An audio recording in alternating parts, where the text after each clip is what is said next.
വാക്കുകൾ അപ്രസക്തമാകുന്നൊരു വൈകാരിക മധ്യയാണ് ഞാനിന്നീ ദേവി സന്നിധിയിൽ നിൽക്കുന്നത്. അകം നിറയെ അമ്മയാണ് സാക്ഷാൽ ദേവി. പിന്നെ ഈയിടെ മാത്രം എന്നെ വിട്ടുപോയ എൻ്റെ സ്വന്തം അമ്മയുടെ നിറപാർന്ന ഓർമ്മകളും മനസ്സ് നിറഞ്ഞു നിൽക്കുകയാണ്. എൻ്റെ അമ്മ ശ്രീ ആറ്റുകാൽ ദേവിയുടെ കറതീർന്ന ഒരു ഭക്തയായിരുന്നു. ജീവിച്ചിരുന്നെങ്കിൽ ഇന്ന് ഏറ്റവും സന്തോഷിക്കുക അമ്മയായിരിക്കുമെന്ന് എനിക്കുറപ്പുണ്ട്. എത്രയോ വർഷങ്ങൾ അമ്മ പൊങ്കാല സമർപ്പിച്ചു. ഏറെ ആരാധിക്കുന്ന ആറ്റുകാലമ്മയുടെ തിരുമുറ്റത്ത് ഈ ചടങ്ങിൽ നിൽക്കുന്നത് സുഹൃതമായി തന്നെ അമ്മ കണക്കാക്കുമായിരുന്നു. നമ്മൾ തിരുവനന്തപുരത്തുകാർക്ക് ആറ്റുകാൽ ഒരു വികാരമാണ്. ആറ്റുകാൽ പൊങ്കാല തലസ്ഥാനത്തിന്റെ തിരുവോണം. ഏതൊരു തിരുവനന്തപുരത്തുകാരനെ പോലെയും എൻ്റെ കൗമാരവും ആറ്റുകാൽ അമ്പല ദർശനവും പൊങ്കാല അനുഭവമായി നിറഞ്ഞു നിൽക്കുന്നുണ്ട്. എൻ്റെ കുട്ടിക്കാലത്തെ ഓർമ്മകളിൽ അന്ന് ആറ്റുകാൽ ക്ഷേത്രം ഇത്രയും വികസിച്ചിട്ടില്ല. തിരുമുറ്റത്തിൽ ക്ഷേത്രത്തിന് ചുറ്റുവട്ടത്തിന്റെ വിസ്തീർണമേ ഉള്ളൂ. തൊട്ടുവശത്തുള്ള ദേവി കല്യാണ മണ്ഡപം പോലും പിന്നീടാണ് വരുന്നത്.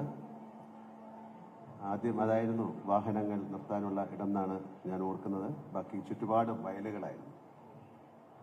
പൊങ്കാല ദിവസമാകുമ്പോൾ ഈ ചുറ്റുപാട് മുഴുവൻ അടുപ്പുകളും ഭക്തരുമാകും.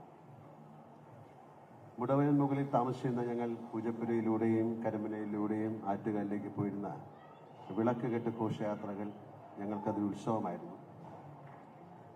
സപ്രമഞ്ജലിൽ ദേവി രൂപമുണ്ടാക്കി ചുമലിലേറ്റി ക്ഷേത്രത്തിലേക്ക് നെയ്യാണ്ടി മേളത്തോടെ ഗ്യാസ് ലൈറ്റുകളുടെ അകമ്പടിയോടെ ആനയിക്കുന്ന ഓരോ പ്രദേശത്തു നിന്നുള്ള ആഘോഷയാത്രകളെ തിരുവനന്തപുരത്തുകാർ അന്ന് ശപ്രമെഴുന്നള്ളത്ത് എന്നാണ് വിളിച്ചിരുന്നത്. സപ്രമഞ്ജലിന്റെ പ്രാദേശിക രൂപമായിരിക്കുമെന്നാണ് ഞാൻ വിശ്വസിക്കുന്നത്. ഇന്നത് വിളക്ക് കെട്ട് എന്നാണ് അറിയപ്പെടുന്നത്.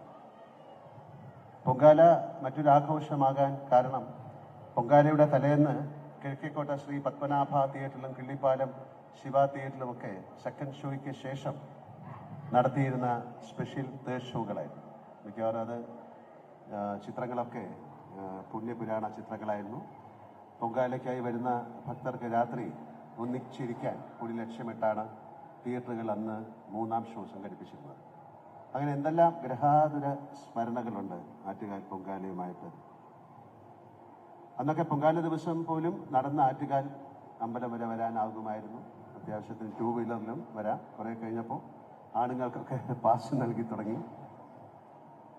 എൻ്റെ ചില അന്യഭാഷാ സിനിമാ സുഹൃത്തുക്കളോടൊക്കെ ആറ്റുകാൽ പൊങ്കാലയെ പറ്റി സംസാരിക്കുമ്പോൾ ലോകത്തെ ഏറ്റവും കൂടുതൽ സ്ത്രീകൾ ഒരു ദിവസം വന്നു ചേരുന്ന ഉത്സവമാണെന്ന് കേട്ട് അവർ അത്ഭുതപ്പെടുന്നത് ഞാൻ കണ്ടിട്ടുണ്ട്.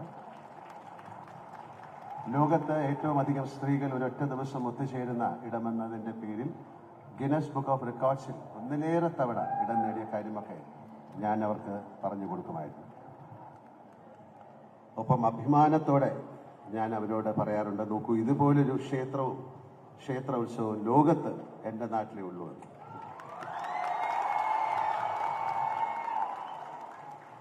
എന്നെ സംബന്ധിച്ച് ഇവിടെ പറഞ്ഞു, എൻ്റെ ജീവിതത്തിലെ നിർണായകമായ 2 സംഭവങ്ങൾ. 1978 സെപ്റ്റംബർ 3 അന്ന് ഞാൻ ആദ്യമായി അഭിനയിച്ച അഭിനയം എന്ന് പറയാവുന്ന ഒരു സിനിമയായിരുന്നില്ല, മുഖം കാണിച്ച തിരനോട്ടം എന്ന സിനിമയുടെ പൂജ ഈ ക്ഷേത്ര സന്നിധിയിൽ വെച്ചായിരുന്നു.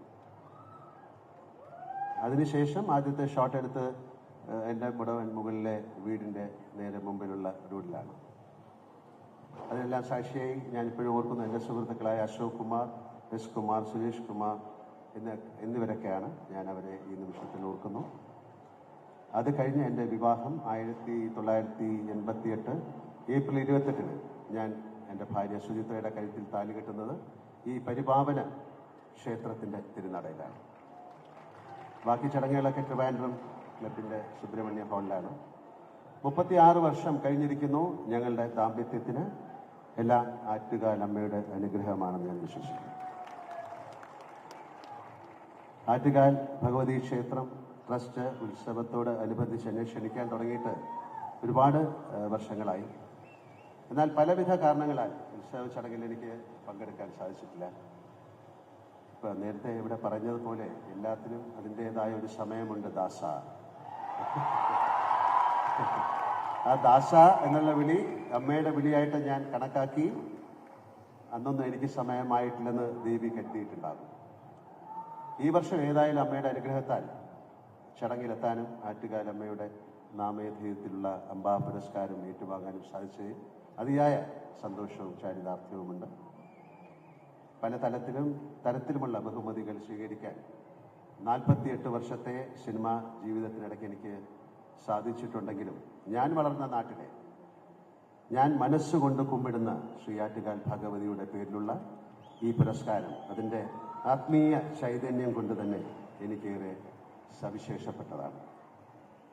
ദേവിയുടെ ആശീർവാദമായി തന്നെ ഞാനിതിനെ സവിനയം സ്വീകരിക്കുന്നു. ഇതിനെന്നെ തിരഞ്ഞെടുത്ത ആറ്റുകാൽ ട്രസ്റ്റിലെ എല്ലാ ഭാരവാഹികളോടും എനിക്കുള്ള കൃതജ്ഞതയും ഞാൻ ഈ അവസരത്തിൽ പ്രകാശിപ്പിക്കുകയാണ്.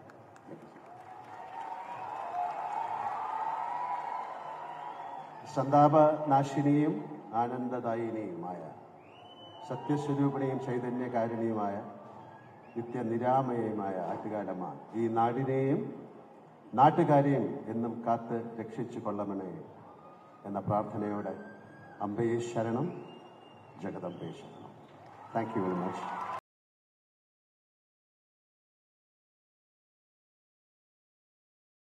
ലോകത്തെവിടെയായാലും ഏത് സമയത്തും 24 വാർത്തകളും ഓഗ്മെന്റഡ് റിയാലിറ്റി പാക്കേജുകളും എക്സ്പ്ലെയിനറുകളും വിശദമായി കാണാൻ ഞങ്ങളുടെ യൂട്യൂബ് ചാനൽ നിങ്ങൾക്ക് സബ്സ്ക്രൈബ് ചെയ്യാം.